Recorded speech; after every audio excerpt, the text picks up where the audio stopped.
리처드 로우라는 사람이 있는데요. 그 사람이 한 책에서 사고나 질병으로 인해서 죽음을 경험했던 사람, 죽었던 사람이라기보다는 거의 정말 죽은 거나 다름없을 정도로 죽음의 위기까지 갔다가 다시 살아난 사람들, 그 사람들이 그 경험을 한 후에 나머지 인생을 어떻게 살았는가를 추적해서 연구를 해봤는데요.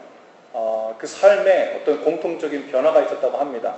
물론 모든 사람이 다 그런 건 아니지만 많은 사람들에게 나타난 공통적인 변화 10가지를 정리해서 그 책에 기록되어 있는데 그 중에서 몇 가지를 좀 함께 나누려고 합니다. 첫 번째는요, 죽음 가운데에서 살아났던 사람, 그 사람들이 삶의 가운데 나타났던 변화. 첫 번째는 무섭도록 현재에 집중하는 삶의 변화가 나타났다는 거예요.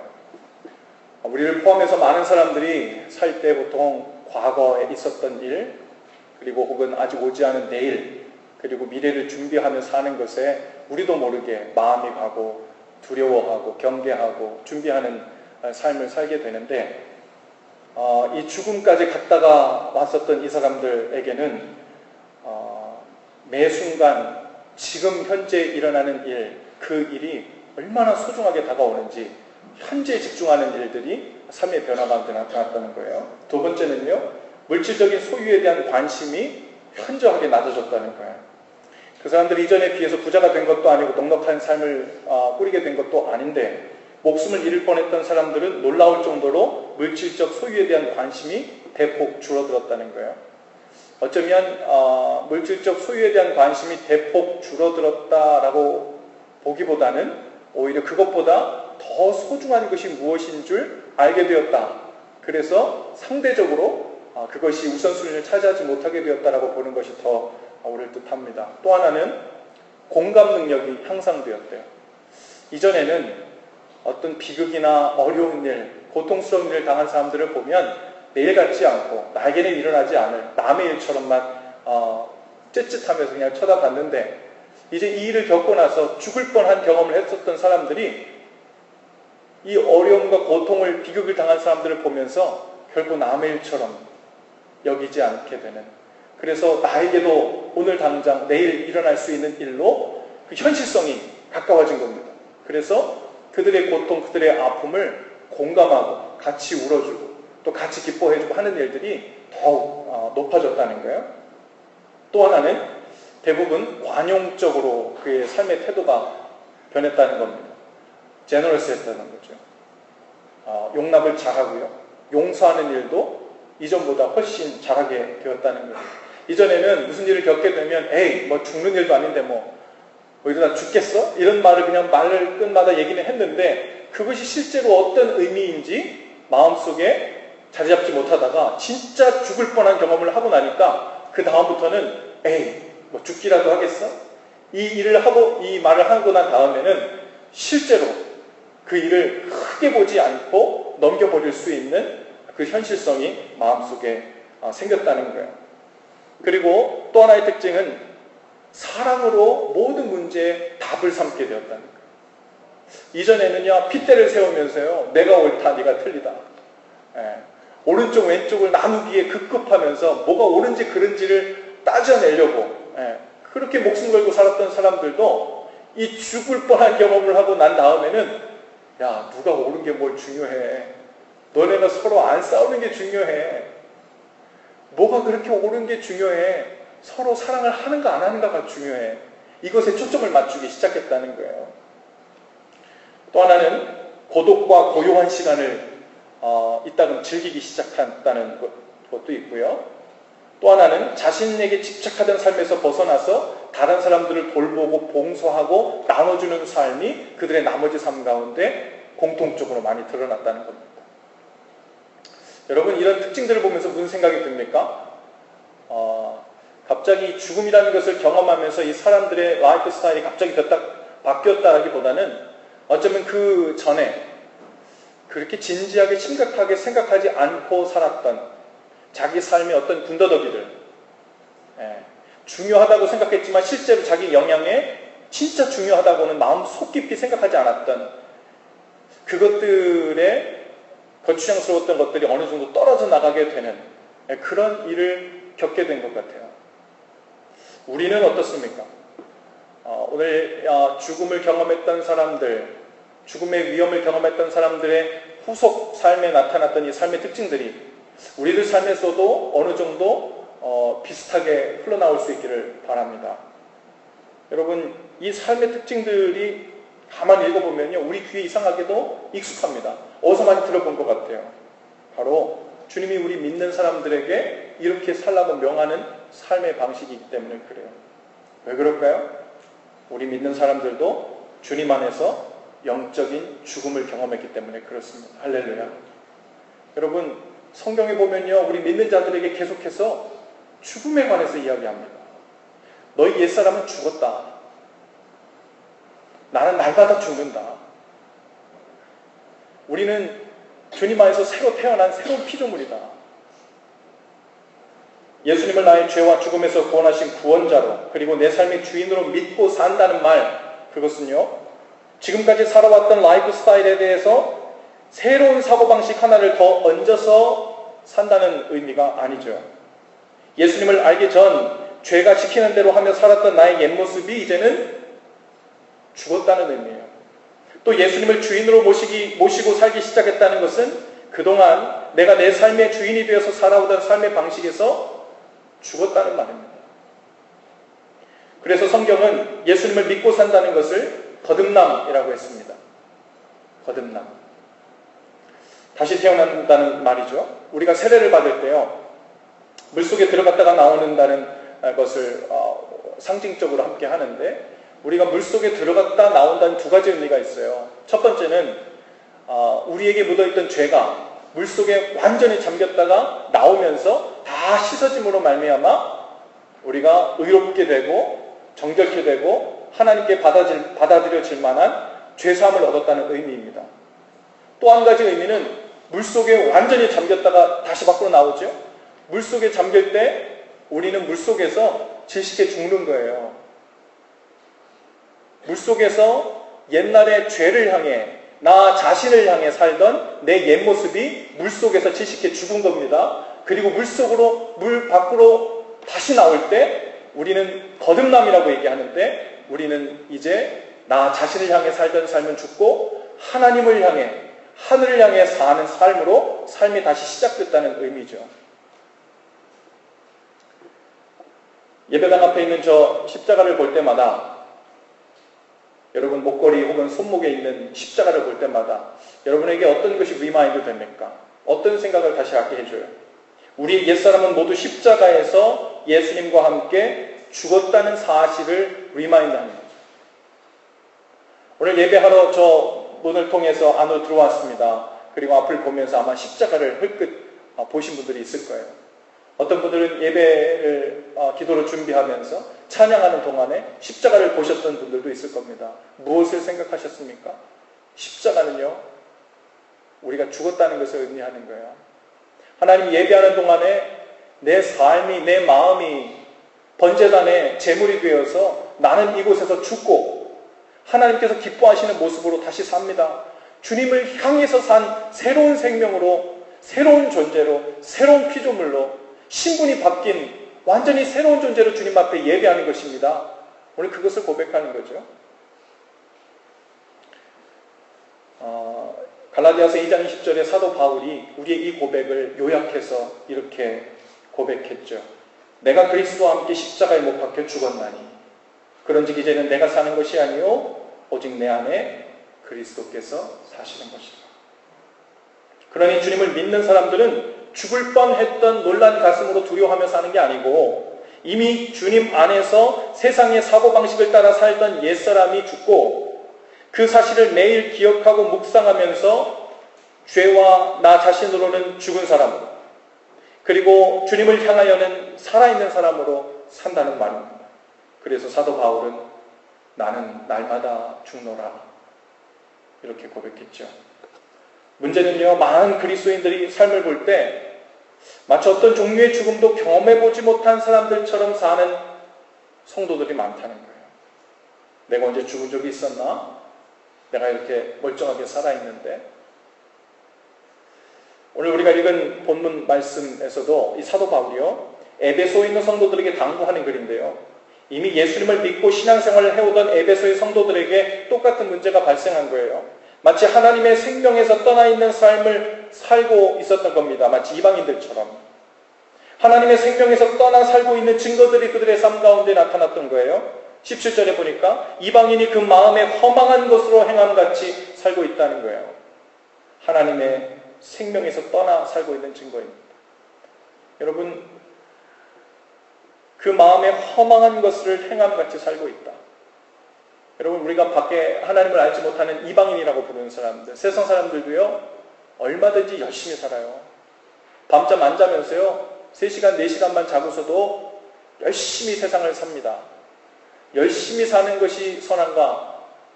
그렇지 않은가? 그것이 기준이 아닙니다. 허망한 것을 위해 사는가? 허망하지 않은 것을 위해 사는가가 중요한 거죠. 여러분, 허망하다는 말이 무슨 말이에요?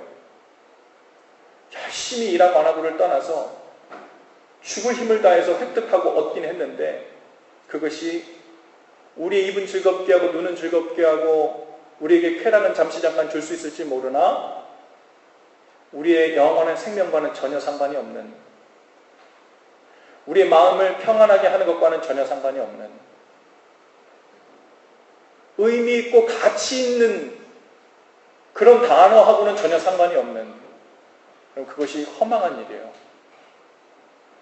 아무리 날을 새고 열심히 피곤하게 일을 해도요, 허망한 일을 위해 사는 것, 그것이 하나님의 생명을 향해 살고 있지 않다는 증거라는 거예요.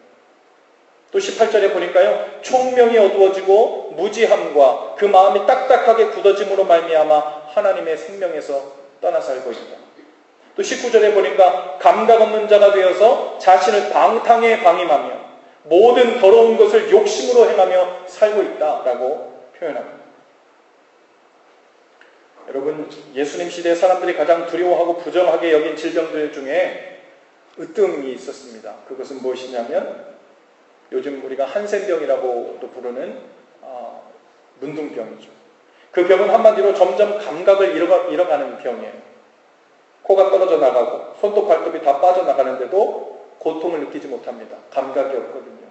그렇게 서서히 생명을 잃어가면서도 무감각하게 그 심각성을 느끼지 못하는 병, 그렇게 죽어가는 병이 이 한센병, 문둥병이죠. 영적으로는요, 옛날이나 지금이나 하나님 앞에서 가장 심각하고 치명적인 질병으로 이것을 간주했습니다. 여러분, 영적인 질병 중에 가장 심각하고 치명적인 병은 바로 이런 영적인 문둥병입니다. 방탕한 삶에 자신의 삶을 내던지면서 살고 있는데 별로 그 심각성을 느끼지 못하는 병이죠. 하나님을 아는 총명이 점점 사라지고 하나님의 뜻을 알지 못하는 무지함 가운데서 살아가고 있고 그 마음이 딱딱하게 굳어져서 하나님의 사랑과 은혜에 대한 감동이 없어도 그 고통을 고통으로 느끼지 못하며 살아가는 병. 이것이 영적인 문둥병입니다. 지금 교회를 다니는 많은 교인들 중에도 얼마나 많은 사람들이 영적인 문둥병에 걸려서 감각 없이 살고 있는지 몰라요.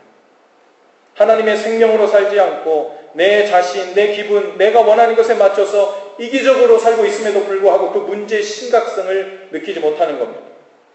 우리의 몸과 마음이 방탕함에 내던져져 있고 모든 더러운 것을 욕심으로 행하고 있으면서도 그래서 그 하나님의 형상이 뭉개지고 떨어져 나가고 골마 터져서 고름과 피가 줄줄 새고 있는데도 마치 영적인 문둥병에 걸린 것처럼 무감각한 거예요.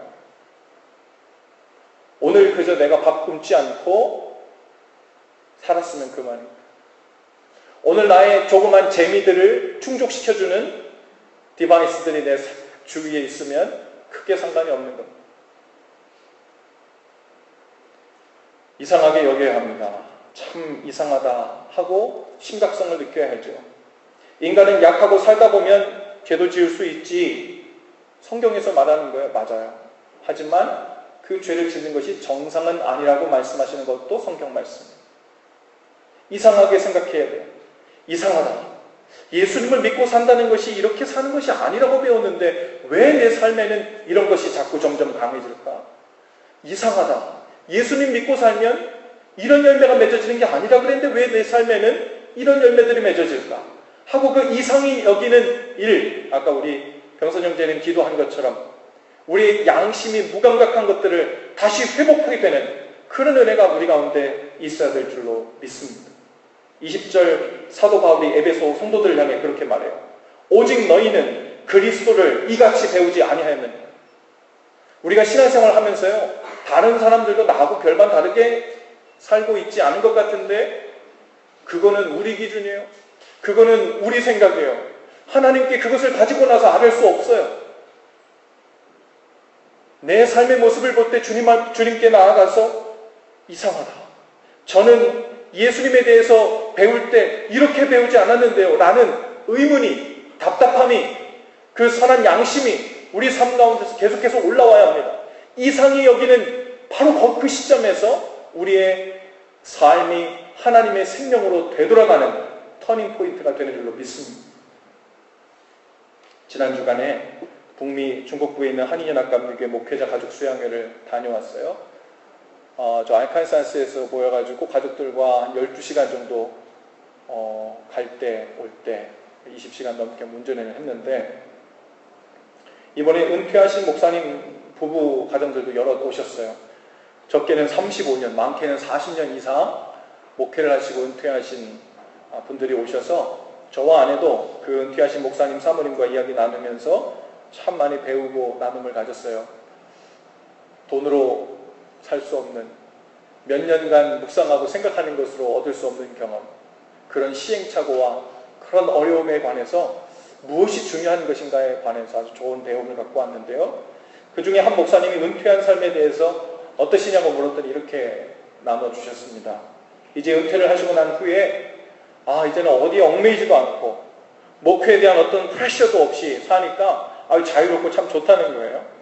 근데 한 1년 정도는 그 해방감과 자유로운 느낌이 너무 좋았대요. 그런데 그 시간이 지나고 나니까요, 이 자유가 좀 이상하게 느껴진다는 거예요. 내가 그렇게 그리워하고 동경하고 원했던 그런 정상적인 자유가 아니라 뭔가 좀 이상한 자유 같다. 그런 느낌이 들었다는 겁니다. 돌아갈 사역제가 없고 한없이 리밋 없이 주어진 자유를 누리다 보니까 이 자유가 자유 같지가 않다는 거예요. 오히려 현역에서 목회를 하면서 바쁜 중에, 부담스러운 중에 중간중간 한 주씩 며칠씩 휴가를 내서 얻었던 그 자유함이 짜릿하고 너무 기쁘고 좋았다는 거예요. 그래서 그 은퇴 목사님 중에 한 분은 이제 오히려 내가 억지로 무슨 의무를 행해야 될 일도 없지만, 어디에 소속돼서 해야 될 의무가 없지만 일부러 하나씩 의무를 만들기 시작했다는 거예요. 그 중에 하나, 목회를 할 때보다도 더 열심히 말씀을 보기 시작했대요. 그 목사님 사모님이 내가 목회를 할 때는 정말 바빠가지고 성경을 볼래도 충분히 볼 수 없었던 게 있었는데 이제는 누가 시키지 않지만 뭐 설교를 해야 된다는 부담도 없지만 그냥 순전히 하나님의 말씀을 열심히 보고 많이 읽는 그런 자유함을 누리게 되었다는 거예요. 또 어떤 은퇴하신 분은 은퇴하신 분들을 위한 목회를 또 구상하고 계신다고 그래요. 단순히 어떤 일이 필요해서가 아니라 하나님과 나와 연결되어 있는 그 깊은 커넥션, 그리고 하나님 앞에서 홀로 대면하고 있는 그 존재감, 그것을 고독이라고도 표현하셨는데, 그 앞에서만 내가 참된 자유를 누리는구나, 그 앞에서만 내가 진짜 자유를 누리게 되는구나를 경험하게 된다고 하세요. 그런데요, 많은 그리스도인들은 마치 이상한 자유, 한도 끝도 없는 내 마음대로 당할 수 있는 그런 자유를 동경합니다. 바운더리 없는 무작정 주어진 자유를 갈망합니다. 그러면 참으로 자유하게 돼서 우리가 행복하게 될 거라고 생각하는 거예요. 하지만 우리가 진짜 자유롭지 못한 것은 바운더리가 있어서가 아니에요. 못하는 것이 있어서가 아닙니다. 오히려 우리 안에 있는 죄와 욕심, 그 방탕함에 우리가 완전히 사로잡혀 있기 때문이죠. 주님은 오히려 그곳에서 우리를 끄집어내셔서 자유롭게 하시기를 원하십니다.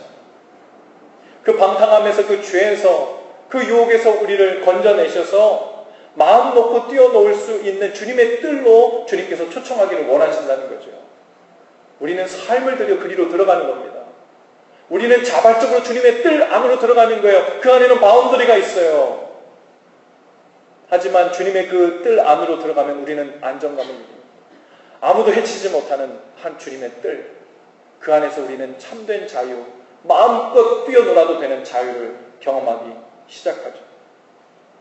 언젠가 서점에 갔다가 한 동화책을 보게 되었는데, 얼마 전에 작년인가 한번 제가 여러분에게 설교 중에 나눈 기억이 있어요.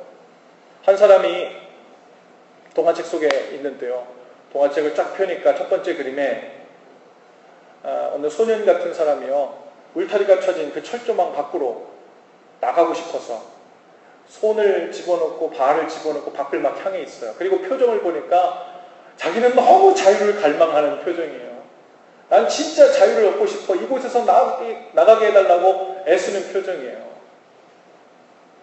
그리고 그 다음 장을 넘기니까요, 그 사람에게 있었던 카메라 앵글이 점점 뒤로 나오면서 점점 넓은 곳을 비춰주기 시작합니다. 그리고 그 철조망처럼 보였던 그 울타리 밖에 더 큰 영역을 보여주기 시작하는데, 그 울타리 밖에는 온갖 맹수들이요, 그 소년을 잡아먹으려고 빽빽하게 둘러서서 으르렁거리고 있는 거예요. 그리고 주님은 그 울타리 안 한가운데에서 거기가 자유가 아니라 이 울타리 안에서만 네가 안전하게 뛰어놀 수 있다고 외쳐 부르고 계시는 장면이에요. 만약 이 울타리가 없다면 그 사람은 결코 자유로울 수 없죠. 언제 잡아먹힐지 모르는 상황에서 어떻게 마음 놓고 자유할 수가 있겠어요. 우리 자신을 잘 압니다. 우리 안에 죄성을 알고요, 나를 가만두면 내가 어떻게 죄에 흘러가고 죄에 빠져가는지도 압니다. 그리고 세상 유혹이 얼마나 취약한지도 알아요. 그런데 우리는 리밋 없는 자유가 참 자유라고 지성인 듯 하면서 이야기해요. 그 자유가 우리에게 주어졌다면 우리는 아주 서둘러 급히 사망의 길로 뛰어들어가게 될 것입니다. 문제는 사람들이 그 울타리 밖으로 나가면 위험하다는 걸 몰라요. 욕심과 죄라는 맹수들에게 잡아먹힐 수 있다는 것을 쉽게 잊습니다. 세상 방탕함과 쾌락에 자신을 먹잇감으로 던져주고 나면 영적인 죽음을 맞게 된다는 것에 대해서 경계심을 갖지 못합니다. 그래서 자꾸 울타리 밖으로 손도 내밀고 발도 내밀었다가 그 내민 손이 물리기도 하고 세상 유혹에 잡히기도 하고 그 방탕함에 상처를 입기도 합니다. 그리고서는 안으로 들어와서 이 상처, 이 아픔을 가지고 어떻게 해야 되냐고 주님께 또 아뢰죠. 22절에서도 사도 바울이 강하게 당부합니다. 유혹의 욕심을 따라 살던 옛사람을 벗어버려라. 너희 마음을 새롭게 해라. 이제 하나님의 생명을 따라 사는 새로운 삶을 시작해라. 그리고 이어서 당부합니다. 27절, 저를 한번 따라해 보실까요? 마귀에게 틈을 주지 마라. 이거 중요해요. 여러분, 하나님의 생명으로 어렵게 돌아왔어요. 문제는 마귀에게 틈을 주기 시작하면요, 하나님의 생명에서 다시 돌아서 사망의 길로, 어둠의 길로, 허망한 길로 다시 돌아 나오기가 얼마나 쉬운지 모른다는 거예요. 여러분, 신앙생활 하면서 나는 이제 감동받고 은혜받고 나는 이제 큰 믿음을 가졌다고 생각했는데 왜 이렇게 또 넘어지고 그때 내가 은혜 받은 게 가짜였나? 그냥 감정에 불과했던 건가? 아니면 내가 처음부터 아직도 제대로 된 은혜, 복음을 알지 못하는 건가? 나는 하나님의 자녀가 되었다가 다시 돌아온 건가? 애초부터 하나님의 자녀가 안 되었던 건가? 하고 우리 속에 고민이 시작됩니다. 왜요? 너무나도 자주 마귀에게 틈을 내어주거든요. 하나님의 생명을 향해 살다가도 자꾸만 헛발질을 하고 발을 엉뚱한 데 디뎌서 자꾸 마귀의 그 죄의 길로 떨어지게 되거든요. 여러분, 마귀의 일이 무엇입니까? 마귀의 일이 귀신 들리는 일입니까? 그 일도 마귀에 속한 일이죠. 그런데 그건 아주 작은 영역이에요. 성경에서 말하는 마귀의 일은요, 죄에 떨어져서 하나님과 멀어지게 되는 그런 결과를 초래하는 모든 종류의 일이 모두 마귀의 일입니다. 그리고 마귀가 그 일을 부추기고 그리로 우리를 떠밀죠. 마귀가 주력해서 하는 일들 중 하나는 우리 믿는 사람들로 하여금 성령의 일이 아닌 육체의 일에 빠져 살게 하는 거예요. 착각하지 말아야 됩니다. 육체의 일이 내가 선택해서 내가 원하는 대로 그냥 내가 살고 있는 일상의 루틴한 삶이라고 착각하면 안 돼요. 이건 아주 영적인 일이에요. 마귀가 우리로 하여금 육체의 일에 빠져 사로잡혀 매여 살게 합니다. 이것이 마귀가 하는 아주 주력해서 일하는 것들 중에 하나죠. 갈라디아서 5장 19절에서 21절에 보면 이 육체의 일이 무엇인지에 대해서 말씀합니다.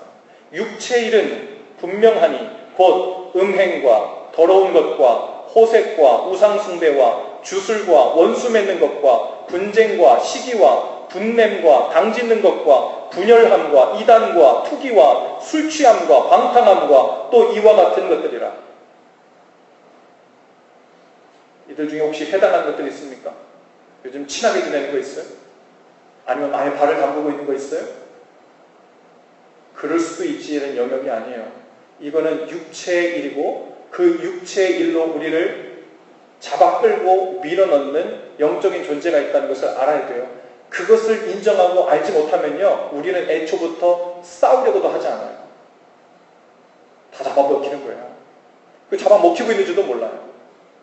그리고 내 삶은 왜 이런지 고민스러워합니다. 나는 하나님을 믿는데, 하나님의 자녀인데 왜 내 삶 속에는 육체의 일이, 죽음의 일이, 하나님을 떠나 사는 열매가 왜 이렇게 더 풍성한가 이야기합니다. 이거는요 그냥 육체의 일이 아니에요. 아주 영적인 일이에요. 마귀는 믿는 자들을 어떻게 해서든 이러한 육체의 일에 빠져 살게 해요. 그래서 점점 무감각하게 되고 방탕하게 되어 하나님을 떠나게 만들죠. 여러분, 무감각하게 되는 일, 성경에 보면요 하나님께서 심판하셨던 많은 성경의 도시들이 있어요. 그렇죠? 근데 우리는 언뜻 생각하면 그곳에는 지금보다 더 추악하고 더 심각한 죄들이 있었다고, 그래서 그것이 하나님의 심판의 대상이 됐다고 생각합니다. 그렇지 않아요. 그때도 지금도 똑같은 죄가 있어요. 그때도 지금도 비슷한 수준의, 심각한 수준의 죄가 동시에 존재합니다. 그런데 진짜 문제는 무엇이냐면 이 심판에 이르게 되는 그 마지막 순간에 소망 없는 때는 어쩌냐면요, 죄에 빠지기 시작하면요 제일 먼저 나타나는 게 뭐냐면 마비 되는 거예요. 무감각해지기 시작해요. 처음에는 가슴이 벌렁벌렁하고 두려운 마음으로 내가 어떻게 이럴 수 있지? 그런 마음으로 죄를 짓기 시작해요. 근데 그 일이 반복되잖아요. 나중에는 떨림도 생기지 않아요. 남들도 다 그러는데 뭐. 이것이 그냥 내 일상의 한 부분이 됩니다. 양심이 화인 맞는다 그래요. 양심이 불로 지져져서 감각이 없게 된 거예요. 무감각하게 되죠. 그러면 방탕함에 우리 자신을 막 내어놓습니다. 문제가 무엇인지 잘 몰라요. 머릿속은 아는 것 같아. 아니, 마음속으로는 심각성을 느끼지 못해요. 그래서 바꾸려는 마음도 되돌리려는 그 애탄함도, 애통함도 생기지 않습니다. 그렇게 되면 무슨 일이 발생하냐면 똑같이 죄를 지었는데 죄를 회개하고 돌아올 가능성이 없어져요. 애통하고 마음 아파하고 심각하게 마음에 생각해야 주님께 회개하고 돌아와서 마음을 돌이키는데, 무감각하게 하고 그 마음이 무뎌져서 방탕함에 들어가게 되면 회개가 안 되는 거예요. 돌이켜지지가 않는 거예요. 그 상태가 더 이상 소망 없는 상태가 되는 겁니다. 그때 각 도시마다 하나님의 심판이 내렸어요.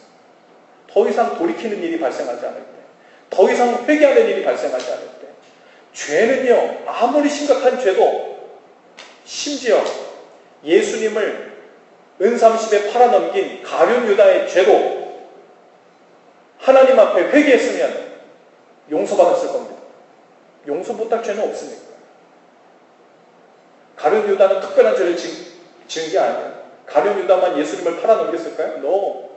우리가 다 가룟 유다처럼 팔아넘긴 사람들이에요. 우리 죄값 때문에 예수님이 죽으셨으니까. 가룟 유다도 회개했으면 용서받았을 거예요. 그런데 여러분, 회개할 줄 모르고 무감각하게 되면 그때는 진짜 심각한 죄인 거예요. 우리의 삶을 한번 돌아볼 수 있기를 바랍니다. 내가 회개한 지가 언젠가? 내가 짓고 있는 이 죄를 심각하게 생각한 지가 언젠가? 내가 처음에 이렇지 않았는데 왜 이렇게 무감각하게 되었나? 한번 돌아볼 수 있기를 바랍니다. 여러분, 25절 16절에 보니까 거짓을 버리라고 했어요. 분을 품지 말라고 했습니다. 그것은 마귀에게 틈을 주지 말라는 말이에요. 마귀가요, 들어가서 자기 마음대로 하기 좋은 마음들이 있어요. 그 마음들은요, 특별히 악한 사람, 상처가 있는 사람, 이런 것을 떠나가지고 마음에 거짓을 품고 있을 때, 분노를 오랫동안 품고 있을 때, 혹은 죄책감을 오랫동안 품고 있는 그 마음들이 바로 마귀가 딱 들어가서 자기 마음대로 하기 좋은 마음들이에요. 그런 마음들에게 마귀가 딱 들어가서, 야, 너 딱 걸렸어. 너 거짓말 했으니까 하나님 슬슬 피해 다니고 있지? 나한테 와. 그리고 내 편으로 삼습니다. 분노를 계속 품고 있으면 그 분노 어디 가서 해결할 거야? 나한테 와. 내가 아주 파괴적으로 속 시원하게 해결하게 해줄게. 죄책감을 계속해서 품고 있으면 그 죄책감을 부추깁니다. 그렇지? 네가 얼마나 큰 죄를 지었는지, 얼마나 반복적으로 지었는지, 얼마나 구제불능인지 다시 생각하고 묵상해. 그러면서 마귀의 종으로 삼습니다. 여러분, 반복되는 거짓말에 휘말리고 있다면 빨리 회개하고 나와야 합니다. 품고 있는 분노가 있다면 하나님께 아뢰고 해결받아야 돼요. 깊은 죄책감에 사로잡혀 있다면 회개하시고 십자가에서 모든 죄가 사해졌음을 믿고 자유해야 하는 줄로 믿습니다. 예수님은 십자가에서 이렇게 마귀의 일을 멸하셨어요.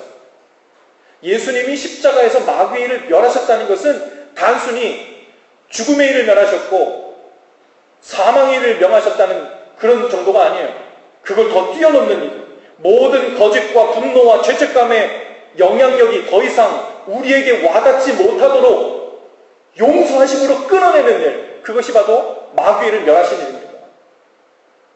우리 안에서 분노를 끊어내고 우리 안에서 거짓을 끊어내고 우리 안에서 죄책감을 끊어내는 일, 그 일을 위해서 마귀의 일을 멸하시기 위해서 주님이 오셨는데 우리가 주님을 믿는다고 하면서도 여전히 내 안에 죄책감을 품고 있고 분노를 담고 있고 거짓을 품고 있다면 마귀의 그 영향력이 여전히 우리 속에서 역사하도록 남아두고 있는 거거든요. 마귀는요, 우리에게 손은 못 대요. 뭐만 살았어요? 입만 살았어요. 그래서 우리에게 정죄하고 판단하고 비난하고 죄책감을 부추기는 일들을 끊임없이 행합니다. 그리고 손은 안 댔지만 그 죄책감과 그 비난과 그 정죄를 못 이겨서 스스로 목숨을 끊게 하든지 스스로 자기 삶을 절망 속에 집어넣든지 누군가를 미워하고 증오하게 만들든지 우리 스스로 우리 삶을 파괴하도록 만드는 일, 그 일이 마귀의 일이에요. 마귀가 주력하는 일들 또 하나가 있어요. 하나님을 의지하며 살지 못하게 만드는 일이에요. 하나님을 의지하며 살지 내 계획과 하나님을 의지하며 살지 아니면 내 계획과 계산 그리고 세상의 계산법을 의지하며 살지를 끊임없이 저울질하며 왔다 갔다 하게 만드는 일, 이게 마귀의 일이에요. 마귀가 하는 일은요, 우리를 하나님에게서 끊어내기만 하면 돼요. 끊어낸다는 말은 교회 못 다니게 하는 일이 아니에요. 교회 얼마든지 다니게 할 수 있어요. 봉사도 얼마든지 하게 해요. 그거 별로 큰 영향력 아니에요. 문제는 교회를 다니는데도, 예배를 하는데도, 봉사를 하는데도, 11조도 하고 원어 선교도 하고 다 하는데 그 삶을 주님께 맡기고 살지 않아. 그러면 아무것도 아니에요. 여러분의 삶을 주님께 맡기고 살면 증거가 어디 나타납니까? 마귀는 우리에게 끊임없이 하나님의 울타리가 100% 안전하지 않을 수도 있다는 메시지를 다양한 통로로 우리에게 주입시킵니다. 하나님의 방법은 덮어놓고 믿을 만한 울타리가 되지 못한다고. 그러니 스스로 보험 삼아 튼튼한 울타리 하나 정도 만들어 마음껏 자유를 누리며 살라고 우리를 부추깁니다. 믿는 사람들을 위하는 척하면서 실은 하나님을 향한 신뢰라는 그 안전한 삶의 울타리를 벗어나 무방비 상태가 되게 하려는 속셈이에요. 우린 거기에 계속해서 넘어가 고민합니다. 주님이 우리에게 주신 많은 계명들이 있지만 그 중에 안식일을 기억하여 거룩히 지키라 말씀하신 것이 있어요.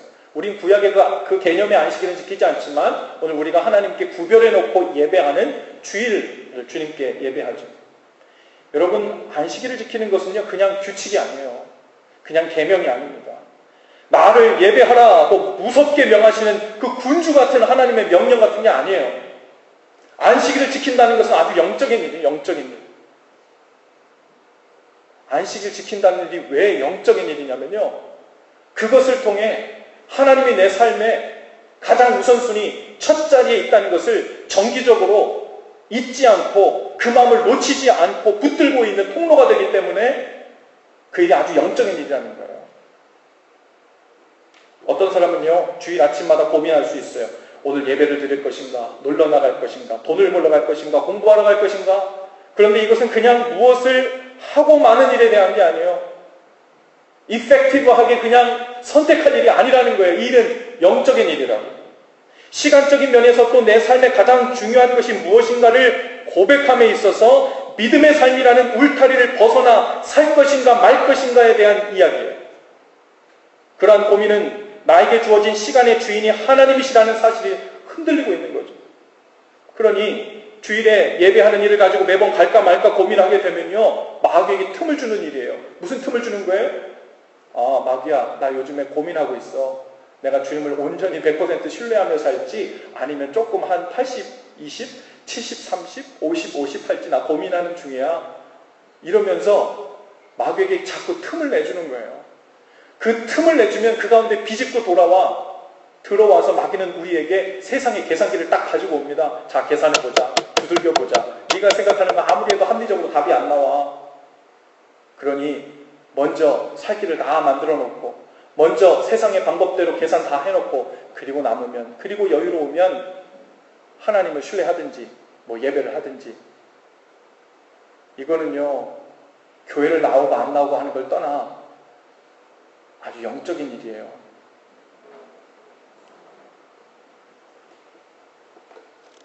재정적인 부분도 마찬가지예요. 하나님께 드리기로, 또 이웃과 나누기로 한 여러분 삶의 한 포션이 있다면, 부족하든 부족하지 않든 먼저 떼놓고 나머지 삶을 주님께 맡기는 삶을 연습하는 거예요.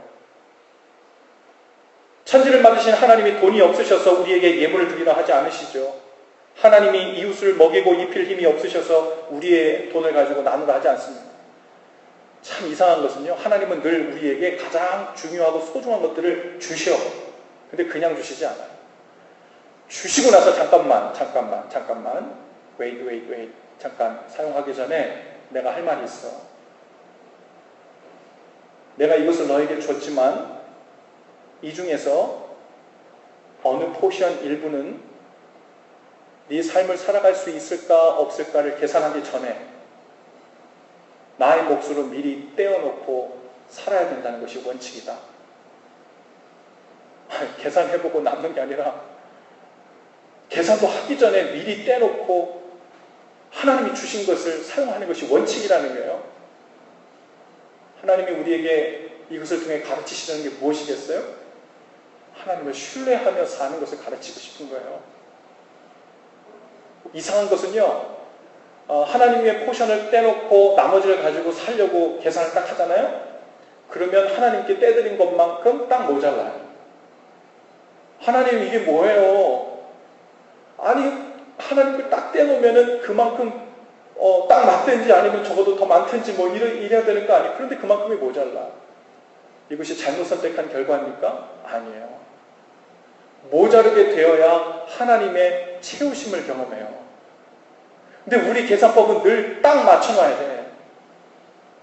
그것이 하나님의 임재하심이라고 생각해요. 우리의 계산법에서 이미 틀려나가고 답이 안 나오는 상황에 갔을 때 하나님의 도우심과 만지심이 살아있고 시퍼렇게 현실감으로 우리 가운데 온다는 걸 경험합니다. 하나님은 그것 때문에 적지 않은 포션을 하나님 몫으로 늘 떼놓으라 말씀하시는 거예요. 계산도 하기 전에. 여러분, 매번 우리의 형편에 따라 우리가 무엇을 결정하게 되면요, 그것이 재정이든 그것이 시간이든 우리가 사랑하는 사람에 대한 관계이든 그 첫 번째 하나님을 향한 첫 번째 포션을 떼어놓지 않고 사용하게 되면 그것이 우리의 우상이 돼요. 그리고 그것을 우리는 목을 매게 됩니다. 그러면 우리는 세상의 이 죄에 다시 질질 끌려다니는 존재가 돼요. 주님께서는 우리에게 참 자유를 주시기 위해서 그 패러다임, 그 수레바퀴에서 신뢰라는 하나님의 안전한 뜰 안으로 우리를 건져내기를 원하시는 거예요. 그 안에 맡기고 사는 거예요. 여러분, 우리가 갈팡질팡 하면서 틈을 보이면요, 마귀는 그 갈팡질팡 하면서 주저주저 하는 그곳이 틈이라는 걸 알아요. 그리고 그 틈으로 마귀는 아주 집요하게 집중 공략합니다. 어쩌면 그 부분을 더 어렵게 만들 수도 있어요. 그래서 더 두렵게 만들죠. 아, 이건 진짜 하나님께 맡겨서는 안 되겠구나. 이 정말 내가 매니지하지 않고는 안 되겠구나. 점점 더 하나님을 떠나 내 생각, 내 계산, 세상의 계산으로 살도록 우리를 유혹하고 이끌어내죠. 불안에 살지 못하도록 만들어 완전히 떼어 놓으려는 심상입니다. 여러분, 저 여러분의 삶을 돌아볼 수 있기를 바라요. 마귀가 비집고 들어올 수 있는 틈이 벌어져 있는 곳이 어딘가? 하나님을 온전히 신뢰하며 살고 있다는 안전한 울타리를 흔들고 있는 건 뭔가? 틈을 막아야 합니다. 거짓과 분노와 죄책감이라는 틈을 믿음으로 막아야 돼요. 하나님 생명으로 살아야 합니다. 또 하나님의 생명으로 산다는 말은 하나님께 생명을 맡겨놓고 산다는 말이에요. 하나님 손에 맡겨진 채로 사는 생명이 참 생명이라는 것을 믿고 산다는 말이에요. 우리는요, 하나님께 30%를 맡기고 70%를 내가 매니지하면 살잖아요. 그러면 그거는 여전히 부족한 내 삶을 100% 내가 매니지하고 살려고 하는 것과 다를 바가 없어요. 주님 손에 온전히 맡기고 살게 되면 그 맡기는 순간에는 손이 떨릴 수 있어요. 그래서 믿음이 필요한 거예요. 그런데 믿음으로 주님 손에 맡겨버리고 나면 그 후에 우리 할 일은 하나예요. 이런 일이 생기든 저런 일이 생기든 예상 못한 일이 생기든 질병에 걸리든 우리의 생명이 단축되든 우리의 삶으로, 우리의 능력으로, 우리의 힘으로 감당할 수 있는 일이든 없는 일이든 상관없이 온갖 모든 종류의 일에 관해서 한 가지만 하면 돼. 하나님만 신뢰하면 돼. 할렐루야. 그 한 가지만 신뢰하며 사는 안정된 삶 가운데로 우리를 초청하기를 원하시는 겁니다. 그게 신앙생활이에요. 그게 믿으며 사는 거예요. 그게 주님께 우리의 삶을 맡기고 사는 거예요. 그것이 주님을 주인 삼고 산다는 말의 의미입니다. 하나님의 생명을 향해 우리의 마음을 돌이킨 후엔 마귀에게 빈틈을 보이지 않는 거예요. 갈팡질팡하지 말고 마음을 정해야 돼요. 하나님을 신뢰하며 살기로 마음을 정한 사람은 하나님이 책임지십니다. 아유, 얼마나 더 고민을 하는지요. 하나님께 성경에 오히려 제발 나를 좀 시험 좀 해봐라, 이렇게까지 말씀하셨어요. 하나님이 필요를 채워주세요. 하나님이 먹이시고 입히시는 분이심을 알게 됩니다. 우리의 건강, 우리의 관계, 우리 삶의 모든 영역의 것들을 책임지시는 분이 하나님이심을 경험하게 됩니다. 여러분, 하나님의 생명으로 충만한 삶을 회복하시기를 주님의 이름으로 축복합니다. 그동안 우리 삶을 지배해온 모든 육체의 일들이 예수 이름으로 끊어지고 떠나가게 되기를 축복합니다. 마귀에게 빈틈을 보이지 않는 믿음의 삶으로 무장해서 참된 자유를 누리시는 저와 여러분들 다 되실 수 있기를 주님의 이름으로 축복합니다. 기도합시다. 우리 모두 자리에서 다 일어나실까요? 우리 헌신 기도를 함께 하고 주님 앞에 나아가십시오. 앞에 스크린에도 있고요. 여러분 설교 노트에도 있습니다. 오늘 주신 말씀을 기억하면서 함께 기도하겠습니다. 주님, 하나님의 자녀라고 하면서도 여전히 옛사람을 따라 방탕하게 살았던 삶을 회개합니다. 주님을 따른다고 하면서도 죄, 세상에 대하여 주지 않고 있었던 비정상적인 삶을 돌이키길 원합니다. 우리의 삶 속에 스며들어와 있는 모든 육체의 일들이 소멸되게 하시고 하나님의 생명으로 다시 살아가게 하옵소서. 마귀에게 틈을 주지 않는 단단하고 깊은 믿음을 우리에게 주옵소서. 예수님 이름으로